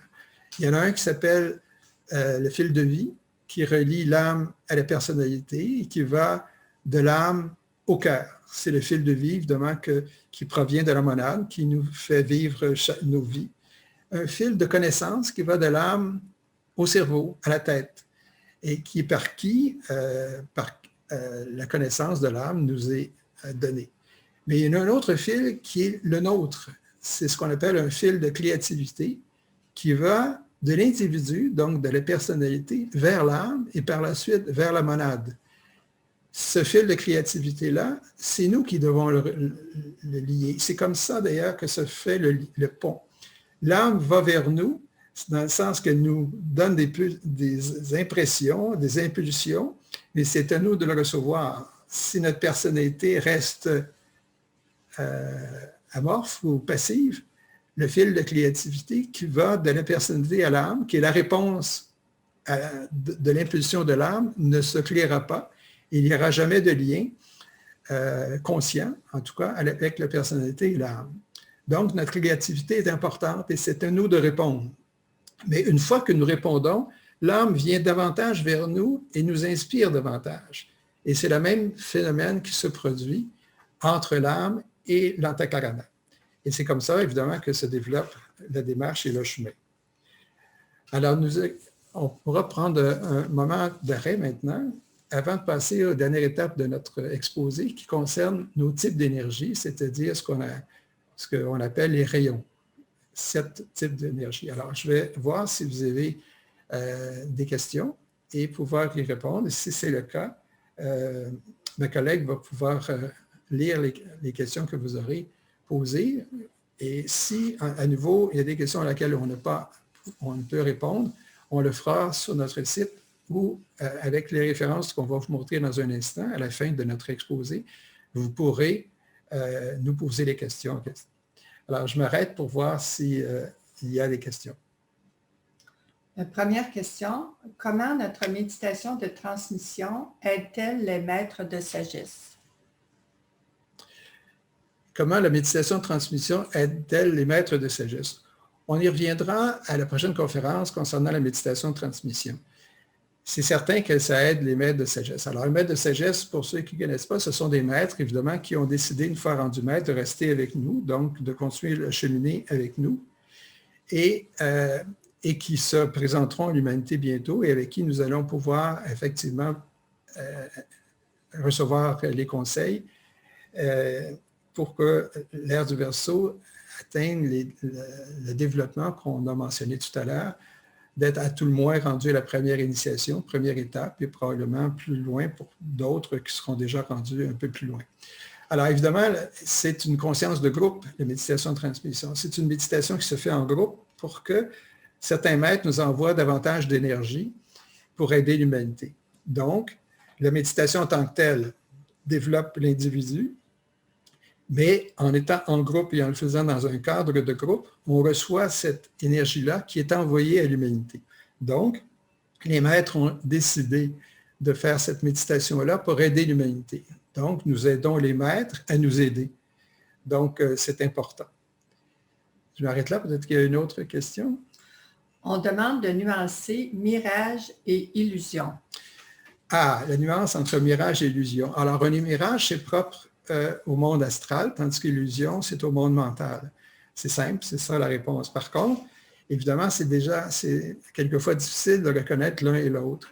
Je pense que la première chose à faire, c'est de se connaître. Et c'est pour ça que ce qu'on va voir dans un instant avec nos rayons nous permettra de voir où se situent nos illusions et nos mirages. Et aussi, ce qui est intéressant, c'est que quand on comprend vraiment comment fonctionne le mental, on peut dissoudre carrément les mirages qui sont de niveau inférieur, si vous voulez, parce que c'est au niveau de nos émotions, en braquant l'énergie du mental venant de l'âme directement sur le mirage qu'on aura identifié et de le faire exploser carrément. En tout cas, je prends une image facile à voir, mais c'est effectivement cette lumière de l'âme par le mental braquée sur le mirage qui peut aider à le faire disparaître. Quand on est rendu aux illusions, bien là, c'est un peu plus difficile parce qu'on ne peut pas se servir de la lumière du mental pour régler les problèmes propres au mental, mais c'est par l'intuition et par une invocation au niveau de l'âme que ces mirages-là peuvent se régler. Mais en bref, moins on donne d'énergie aux mirages, quand on les a compris, moins ils se développent. Donc, ça veut dire de développer les qualités contraires. Alors, dans les types d'énergie sur lesquels nous sommes, on va voir qu'on a des qualités et des défauts. Alors, ce qu'il faut, c'est développer nos qualités et peut-être par l'effet même, les défauts, faute d'énergie, pourraient se dissoudre d'eux-mêmes. Alors voilà. Est-ce qu'il y a une autre question? Alors, pour le moment, on n'a pas le temps d'aller plus loin.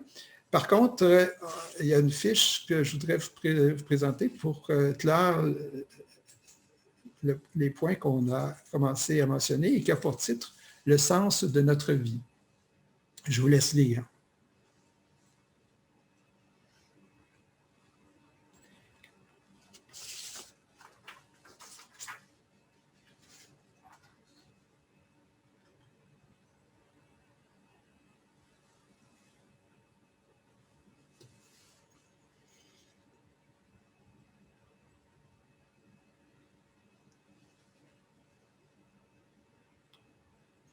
Alors, je laisse la fiche devant vous pour que vous puissiez continuer à la lire si vous n'avez pas terminé, mais compte tenu que le temps file, il nous reste à peine 10 à 15 minutes, on va commencer tout de suite sur la dernière partie de notre rencontre qui concerne les différents types d'énergie ou de rayons. Alors, je vous rappelle, pour ceux qui ne connaissent pas ce qu'il en est, que effectivement, l'humanité, la Terre et effectivement le cosmos, on pourrait aller jusque-là, fonctionnent sur 7 types d'énergie différents. De sorte que lorsque nous incarnons, nous choisissons, c'est-à-dire l'âme choisit, un type d'énergie particulier sur chacun des corps qui nous constituent. Alors, l'âme en est un. Le type d'énergie sur lequel vit l'âme est le même de vie en vie, tandis qu'il change pour ce qui est des autres corps, qui sont évidemment la personnalité, le mental, l'astral et le physique. Donc, 5 corps. Nous choisissons donc un type d'énergie différent. Et évidemment, le rayon ou le type d'énergie que l'on a choisi a un effet sur la structure et l'apparence du corps physique. Au niveau astral, c'est la qualité du monde astral, du corps astral, qui sera le propre du type d'énergie qu'on aura choisi. Pour ce qui est du mental, nos attitudes, notre personnalité qui domine souvent, le mental qui domine souvent la personnalité, qui sera bien connu ou plus facile à comprendre. Et enfin, on doit comprendre qu'il y a, dans les 7 rayons, il y en a 3 qu'on appelle les rayons d'aspect et 4 les rayons d'attribut. Alors, je vous les nomme. C'est la volonté, le rayon 1. Le rayon 2, on va les numéroter, c'est plus facile. Rayon 2, amour, sagesse. Et enfin, intelligence active. Donc, ces 3 puissances ou volonté, amour, sagesse et intelligence, constituent les 3 rayons d'aspect. Ensuite, les 4 rayons d'attribut, c'est, dans l'ordre, c'est la beauté, l'harmonie par le conflit, le rayon 4, la connaissance ou l'intellect, le rayon 5, la dévotion ou l'idéalisme abstrait, le rayon 6, et enfin le rituel, l'organisation, la synthèse, le dernier, le rayon 7. En bref, les rayons donc constituent l'ensemble ou sont sur l'ensemble de nos corps. On ne choisit pas nécessairement un grand nombre de rayons lorsqu'on s'incarne. On serait vraiment écartelé entre trop de types d'énergie. En général, on en a choisi 2, 3 ou 4. On aura des exemples à vous montrer pour voir comment les choses se présentent. Mais puisqu'on aura de nombreuses vies, on aura l'occasion de faire l'expérience de l'ensemble de nos rayons. L'idéal, c'est de se connaître, donc de savoir sur quel type d'énergie on a choisi de vivre dans la vie dans laquelle nous sommes pour développer les qualités qui sont propres. Alors, on va voir rapidement maintenant ce que sont les qualités de l'un et de l'autre des rayons. Ce qu'on doit savoir d'entrée de jeu, c'est que le rayon de volonté, de pouvoir, n'est pas actuellement très important, dans le sens qu'il n'est pas encore vraiment en manifestation. Donc, peu de gens ont ce rayon-là. Et peut-être que c'est sûrement une bonne chose, puisque ce rayon-là a une force, une puissance importante, et qu'évidemment, si on n'a pas une évolution assez grande pour le maîtriser, il pourrait être plus destructif que constructif. Par contre, beaucoup de gens, au niveau de l'âme, à tout le moins, sont sur le rayon 2, c'est-à-dire le rayon de sagesse. C'est ce qu'on retrouve dans l'ensemble. Et on a cette information-là par l'entremise de Benjamin Crème, qui, par son maître, qui l'a inspiré à faire ses conférences et ses livres, et qui préparait le retour des maîtres dont on a parlé déjà, nous a donné comme information. Donc, on voit que si on cherche notre âme, ce qui est difficile à trouver parce que c'est quelque chose d'un peu caché, on comprend un peu nos émotions, on comprend un peu notre mental, mais de là comprendre l'âme avec laquelle on n'est pas vraiment encore très en contact, c'est difficile de trouver son type d'énergie. Mais quand on sait que c'est probablement le rayon 2, ça peut nous aider tout de suite à débuter. Alors, les rayons ont une influence sur nos activités au départ. Et c'est pour ça qu'on les a choisis. C'est en fonction du plan de vie que l'on s'est proposé de faire quand on s'est incarné. Alors, les rayons comportent des forces et des faiblesses, que j'appelle les qualités et les défauts, et qu'il faut donc transmuter ces faiblesses en qualités. Évidemment, ça nous permet d'orienter notre mental, qui est important dans ce jeu de recherche, mais aussi de dissoudre les défauts pour faire un travail particulier. C'est aussi par un choix qui souvent est sur le même rayon à plusieurs quarts, qui fait que ce rayon-là a une plus grande puissance et donc a une activité importante. Et pour ça qu'il y a des traits communs qu'on va trouver. Alors, prenons tout de suite le premier rayon, volonté-puissance. Je vous disais que c'est moins en activité actuellement, mais il est bon quand même de le connaître. Alors, c'est pour ça que je vais plus rapidement pour ce rayon-là. D'abord, c'est puissance, volonté, force, qui sont ses qualités, persévérance, largeur de vue. Évidemment, ses défauts, on peut le voir, orgueil, ambition, domination. On s'arrête là, il y en aurait d'autres.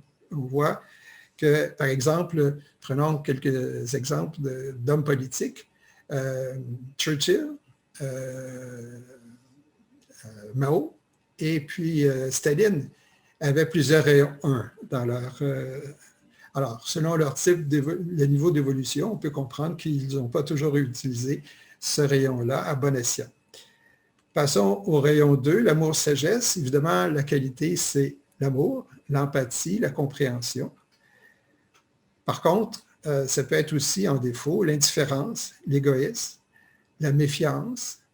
Et les qualités qui sont à développer, évidemment, c'est la compassion et le désintéressement. Et j'oubliais de dire que pour ce qui est du rayon 1, vous allez comprendre que les qualités à développer pour un tel rayon, c'est l'humilité, la sympathie, la tolérance. Alors, ce qui caractérise le rayon 2, ce qui est plus important parce que beaucoup de gens sont sur ce rayon-là, c'est la conscience et l'expansion de la conscience. Donc, on est dans un contexte favorable pour passer à la période de conscientisation qui est la période de l'ère du Verseau. Par le rayon 2, on arrive à une connaissance pure, un processus d'initiation. On comprend la démarche et on prend l'action pour le faire dans la mesure où on met en branle cet amour qui nous caractérise. Évidemment, c'est le rayon de Maitreya. C'est le rayon qui permet de développer cet amour-sagesse qui est caractéristique de celui qui peut effectivement aider, puisque le rayon d'amour, le rayon 2, a pour caractéristique de vouloir servir davantage l'humanité. Passons au rayon 3. Alors évidemment, en bref, le rayon 1, c'est ce qu'on appelle aussi le Père. Le rayon 2, c'est le Fils. Et le rayon 3 serait le Saint-Esprit. Donc, c'est l'actualisation de ce qu'on appelle la Sainte Trinité, si on veut faire un lien avec, évidemment, la démarche chrétienne que l'on connaît. On peut faire la même chose avec le côté hindouiste, quand on parle de Shiva et Vishnu et Brahma, qui sont exactement la même chose, mais du côté hindou, ou hindouiste, si vous voulez. Alors, on arrive donc au troisième rayon, qui est l'intelligence active, le rayon 3, qui est propre à l'adaptabilité. C'est un rayon qui permet le développement, une communication qui est ouverte à la pensée abstraite et à l'imagination créatrice. Alors, c'est un rayon intéressant. On peut l'avoir au niveau, évidemment, de notre personnalité, même si on est des rayons 2 de l'âme, et ça permet d'actualiser et de rendre encore plus actif celui qui serait sur le rayon 2 d'âme. Alors, ces qualités sont une vue large, une sincérité, une capacité de concentration et de patience. Ces défauts, on peut comprendre, au contrario, c'est froideur, isolement, distraction. Alors, les qualités à développer, c'est évidemment la sympathie, la tolérance et la précision pour ce qui est du rayon 3. Il y en aurait d'autres, j'ai choisi que quelques-uns, les plus importants à mon avis, pour mieux vous les présenter. Le rayon 4, harmonie par le conflit. C'est le rayon de l'art, de la beauté, c'est certain. Harmonie par le conflit parce que c'est dans le conflit que le conflit est important pour arriver à l'harmonie. Alors évidemment, c'est un rayon qui peut être très utile dans la situation que nous vivons actuellement. Donc, mais c'est le rayon aussi des grandes affections, des passions, si on veut, C'est le rayon où se situent les artistes, les compositeurs, les peintres, les acteurs. Et on comprendra ce que je veux dire ici. Alors, c'est un rayon qui permet donc une aspiration plus grande, une créativité. Ces qualités sont la générosité, le courage, la vivacité. Par contre, le défaut serait l'égocentrisme, évidemment, les fortes passions, trop fortes si on veut dire, et les qualités à développer, la sérénité, la confiance, la pureté. Voilà pour le rayon 4. Alors évidemment, des exemples pour ceux qui étaient sur ce rayon-là, évidemment, c'est Mozart en étant. Les grands peintres qui ont fait l'histoire, les grands classiques, sont sur ce rayon-là aussi. Picasso aussi, comme exemple. Le rayon 5, le rayon de l'intellect, de la connaissance concrète. Évidemment, c'est le rayon qui est ouvert à la compréhension ésotérique des choses, mais c'est l'intellect qui domine, évidemment, la connaissance. Alors, celui qui veut faire une carrière scientifique doit absolument avoir ce type d'énergie. Alors, je pense aux ingénieurs, entre autres, mais aux médecins et autres, le rayon 5 est important. Donc, c'est le rayon de la connaissance concrète, je l'ai dit, des notions précises, d'un intellect vif, d'une persévérance à la recherche, par exemple. Alors, ce sont ces grandes qualités. Ses défauts, évidemment, c'est la critique, l'étroitesse d'esprit, le préjugé. Et enfin, les qualités à développer, c'est le respect, l'amour et la largesse d'esprit, à contrario de ce que je viens de vous dire. Alors, c'est un rayon important. C'est ce rayon-là qui a permis à toute la connaissance scientifique que l'humanité a développée depuis les derniers siècles, a été largement utilisé. Et on le retrouve donc parmi les hommes de science actuellement. Le dernier, pas le dernier, le suivant, le 6e, l'idéalisme abstrait. L'idéalisme abstrait, ça permet de développer la dévotion et l'abstraction. Donc, c'est un rayon qui est propre à la connaissance abstraite. La dévotion, donc, c'est le rayon de l'ère dans lequel que nous quittons actuellement. Alors, l'ère du poisson était sous le 6e rayon. Par contre, l'ère du Verseau sera sur le 7e qu'on va voir dans un instant. Le 6e rayon, donc, c'est le rayon de la dévotion, mais donc pour les grands mystiques, par exemple, pour la compréhension de la théologie, c'est un exemple. Alors, dévotion, amour, intuition, respect, ce sont ses qualités. Ses défauts, évidemment, c'est l'égoïsme, la partialité, le sectarisme, et on peut dire le préjugé, on peut dire le fanatisme aussi. Alors, comme nous sortons de l'ère du poisson où le rayon 6 a été très important, rendu à la, si vous voulez, rendu à comprendre qu'il y a des défauts qui sont maintenant plus forts dans le cadre de l'épée de clivage dont j'ai parlé, l'intensité actuelle de l'énergie. Alors évidemment, on peut comprendre que le rayon 6 est plus fort et qui permet effectivement les antagonismes qu'on comprend et le terrorisme actuel. Je pense que le rayon 6, qui n'est pas contrebalancé et pas maîtrisé, permet ce que l'on voit actuellement. Et enfin, le rayon 7, l'organisation, le rituel, c'est le rayon de l'ère du Verseau. C'est le rayon qui va permettre de bien comprendre la synthèse qui est propre à l'énergie dans laquelle nous sommes présentement, puisque l'énergie de l'ère du Verseau actuellement est plus importante que l'ère du Poisson. Autrement dit, cette énergie-là se développe tranquillement, mais maintenant a dépassé l'énergie du rayon en énergie, l'ère du Poisson que nous quittons.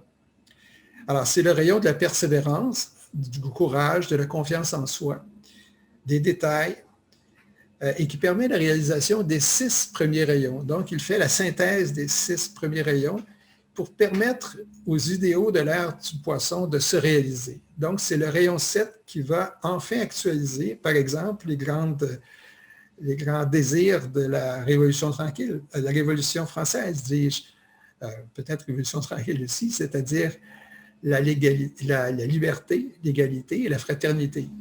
C'est effectivement ce qui sera développé pour arriver à avoir une période de grand développement par la conscience, qui est celle qui vient maintenant avec l'ère du Poisson, avec l'ère du Verseau, dis-je. Alors, c'est par le rayon 7 que sera enfin relié ce qu'on appelle les paires d'opposés entre l'esprit et la matière, que l'on analysera les idéaux, comme je viens de le mentionner, et qu'on arrivera à vivre en paix, en harmonie, entre tous, parce qu'on aura réalisé que l'humanité est une et que nous ne sommes pas séparés et tous reliés les uns aux autres. Je vous donne d'autres exemples pour finir. Alice Bailey, que vous connaissez, pour l'auteur qui a inspiré beaucoup maintenant le langage ésotérique, après Elena Blavatsky. Alors, Alice Bailey, qui a vécu au fin du 19e siècle et qui est décédée en 1949, avait 2 rayons 1 au niveau de la personnalité et du mental. Et effectivement, elle a travaillé de façon ardue et constante à développer et à écrire de nombreux livres qui inspirent maintenant l'humanité. Et ces rayons-là l'ont sans doute aidé beaucoup. Churchill, on en a parlé. De Gaulle également avait des rayons 1. Il y avait 3 rayons 1 parmi ces corps. C'était au niveau de la personnalité, du mental et du corps physique. D'autres artistes comme Debussy avaient, lui, le rayon 4, 2 rayons 4. Et on le comprend, c'était au niveau de la personnalité et du corps mental. Il y en aurait d'autres, mais on n'a pas le temps d'aller plus loin. Alors, comment peut-on trouver ces rayons? Je termine, je prends encore quelques minutes pour vous en parler. Et après ça, on passera aux questions. Évidemment, on peut s'y perdre. Moi, je vous invite à aller sur notre site au Québec, partageinternational.ca. Vous avez plusieurs documents thématiques que vous pouvez télécharger gratuitement, dont un et plusieurs sur le rayon, dont un intitulé « Comment faire la recherche de ces rayons ». Et on retrouve du moins une introduction aux rayons, les qualités et les défauts et la façon de les comprendre. Alors, ceci permettra de compléter ce que je vous dis en quelques instants pour compléter notre rencontre d'aujourd'hui. Alors, comment trouver ces rayons? D'abord, c'est de les étudier séparément l'un et l'autre et non pas de tenter de faire une synthèse tout de suite, de prendre le temps de le faire. Donc, de voir les caractéristiques de chacun. Une fois qu'on aura fait ce choix-là en disant ce rayon-là nous parle, on verra après sur quel type de corps, mental, astral, etc., se retrouvent, selon nous, nos propres rayons. Pour ce faire, c'est plus facile de regarder nos défauts que nos qualités, parce que si on se regarde, on a tendance à penser qu'on a à peu près toutes les qualités, évidemment, ce qui n'est pas vrai. Mais comment dire qu'on a telle ou telle qualité? Par contre, si on regarde que nos défauts, on sait qu'on n'a pas tous les défauts. Donc, si on a tel défaut, c'est sans doute que le défaut propre à tel type d'énergie correspond à celui que nous avons choisi lorsque nous sommes incarnés. Alors, on peut faire aussi une étude comparative maintenant, et c'est une façon d'agir quand on regarde nos comportements, nos façons d'agir, notre méthode de service, qu'on peut comprendre sur quel type d'énergie on est. Évidemment, on va choisir ce qui nous semble le plus familier. Ça nous aide aussi. Et aussi, on va regarder ce vers quoi on est attiré. Alors, c'est pour ça que l'invocation qu'on pourrait faire, c'est une démarche pour connaître ses rayons, d'utiliser l'invocation, d'utiliser l'intuition de l'âme par une méditation, c'est encore une autre façon de trouver son rayon. Et enfin, on peut penser que si on regarde nos passe-temps, nos goûts, le métier qu'on a choisi, notre façon la qualité de notre pensée, nos émotions, on peut encore avec ça pouvoir mieux comprendre sur quel type d'énergie on est. Alors voilà ce que je voulais vous dire. Le temps file. Je vous ai retenu déjà longtemps. Je vous laisse avec une dernière fiche, je pense, que l'on n'a pas encore vue pour conclure notre exposé avant d'arriver aux questions. Ou on peut passer aux questions tout de suite s'il y en a, oui. Alors voilà, on va plutôt aller à conclure par cette fiche, je pense, qui est un peu une synthèse de notre exposé. Alors, je vous laisse lire.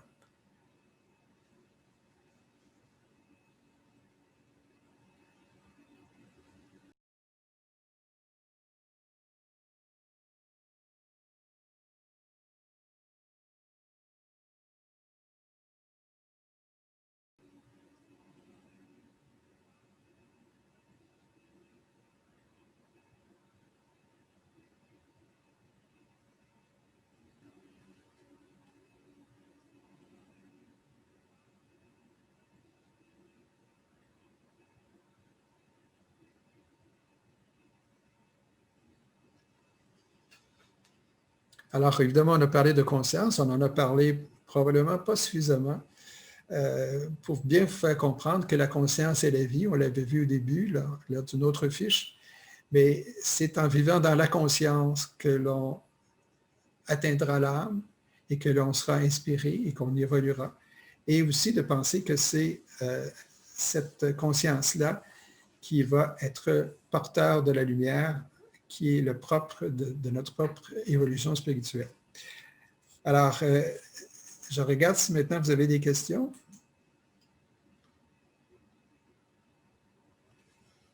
Alors, on demande de clarifier, qu'entendez-vous par « nous choisissons ». Voulez-vous dire que notre âme choisit ce que nous serons dans sa forme incarnée? Oui, c'est exact. Alors, pour répondre à cette question, à savoir que lorsque nous incarnons, c'est nous qui choisissons nos types d'énergie. Mais nous sommes liés évidemment à la réincarnation, il va sans dire, mais aussi liés à notre karma. Ce que l'on a acquis dans le passé demeure. Donc, nos choix de type d'énergie, c'est important, mais lorsque nous entrons dans la vie d'une nouvelle vie, nous sommes liés par ce karma et nous voulons évidemment nous en défaire pour ce qui est du karma négatif. Donc, le choix que nous choisissons des types d'énergie nous permet de réaliser tel ou type de projet de vie. Alors, celui qui veut devenir médecin va choisir le rayon 5 quelque part, et probablement au niveau mental ou de la personnalité. Et c'est vraiment nous qui choisissons. C'est certain que plus nous sommes éveillés, évolués, que nous avons atteint des étapes dont je vous ai parlé tout à l'heure, plus le choix de nos types d'énergie sera conscient et bien adapté, et qu'on aura une meilleure idée de ce que l'on veut réaliser pour nous développer, sachant dans la continuité de la conscience où nous sommes rendus et ce que nous devons développer pour passer à l'étape suivante ou être sur le chemin de l'étape suivante. C'est certain qu'entre deux vies, selon le niveau de notre évolution, celui qui ne serait pas rendu très loin n'aura pas une continuité de conscience importante et son choix de rayon sera peut-être plus aléatoire qu'autre chose. Une autre question? S'il vous plaît, pouvez-vous reprendre le site disponible pour le rayon? Oui, le site pour les rayons, mais aussi pour beaucoup d'autres sujets, c'est partage international en un mot.ca. On va le retrouver dans la fiche qu'on va vous montrer dans quelques instants. C'est là que vous trouvez un ensemble de documentation. Il y a sans doute une vingtaine de documents thématiques sur plusieurs sujets dont plusieurs touchent la conscience dont on a parlé, dont un qui s'appelle l'expansion de la conscience. Je vous invite à le lire. Et évidemment, plusieurs sur les types d'énergie qu'on appelle les rayons. Alors, je vous souhaite bonne recherche. Est-ce qu'il y a d'autres questions? Une dernière. Êtes-vous membre de l'école Arcane? Alors, la question, est-ce que je suis membre de l'école Arcane? Alors, l'école Arcane, c'est l'école qui a été mise sur pied par les gens qui travaillaient avec Alice Bailey. Donc, c'est l'étude, dans le fond, des enseignements véhiculés par le maître Deka, le maître Joel Cole, ou le tibétain, par Alice Bailey, entre autres, et qui a formé cette école-là. Effectivement, je connais l'école, j'ai lu plusieurs choses, plusieurs écrits qui m'inspirent, évidemment les livres d'Alice Bailey aussi, mais je ne suis pas membre de l'école Arcane, c'est-à-dire que je n'ai pas de lien direct avec eux.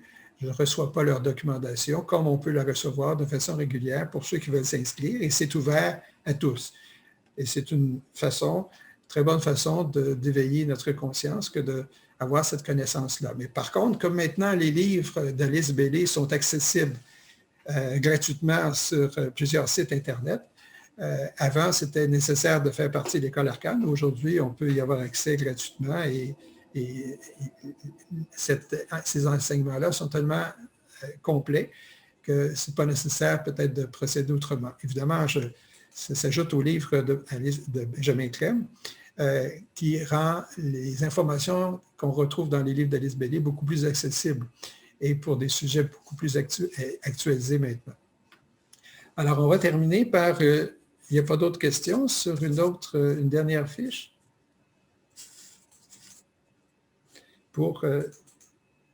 qui est celle plutôt des livres que j'ai choisis et qui ont inspiré notre propos. C'est les livres de Benjamin Crème dont je viens de parler. Alors, Les lois de la vie et l'art de vivre. Alors, ces livres-là, on peut les retrouver en librairie ou par Amazon. C'est de la façon maintenant que le réseau Tara au Québec procède pour rendre disponibles ces livres-là. En France et ailleurs, peut-être que vous pouvez les obtenir d'une autre façon par le site partageinternational.org, ORG. C'est du moins par ce site-là que vous pouvez être abonné à la revue Partage, dont je voudrais vous parler un instant, c'est-à-dire la revue dont M. Benjamin Crème était le rédacteur en chef et qui continue d'être publiée après son décès en 2016. Maintenant, vous avez les références dont on vient de parler, qui vous permettra de vous inscrire aux autres conférences qui viennent, si vous ne l'avez pas déjà fait, et aussi pour retrouver cette conférence-là, de même que toutes les autres que nous avons produites à l'automne dernier, les 8 autres, elles sont toujours là. Vous avez un accès à un lien par notre site partageinternational.ca et également, vous les retrouverez sur YouTube ou sur Facebook. Alors voilà. Et pour conclure, je laisse cette fiche-là encore un instant. Bon, voilà, nous sommes maintenant face à la fiche qui concerne la prochaine conférence qui aura lieu le 31 janvier prochain. Alors, je souhaite que vous y soyez et que vous diffusiez cette information-là afin que plusieurs y soient présents. Évidemment, encore une fois, vous pouvez les revoir et en parler. Je vous invite à le faire. Je suis désolé d'avoir pris encore une fois un peu plus de temps que j'aurais souhaité. J'espère que vous êtes toujours présents. Et enfin, je vous indique que si vous avez d'autres questions en cours de route et que vous aimeriez avoir une réponse, n'hésitez donc pas à m'écrire par l'intermédiaire du site, encore une fois, partageinternational.ca. Alors d'ici là, bonne année à nouveau, joyeuse année, et au plaisir de se revoir dans 15 jours, le 31 janvier prochain. Merci de votre écoute. À la prochaine.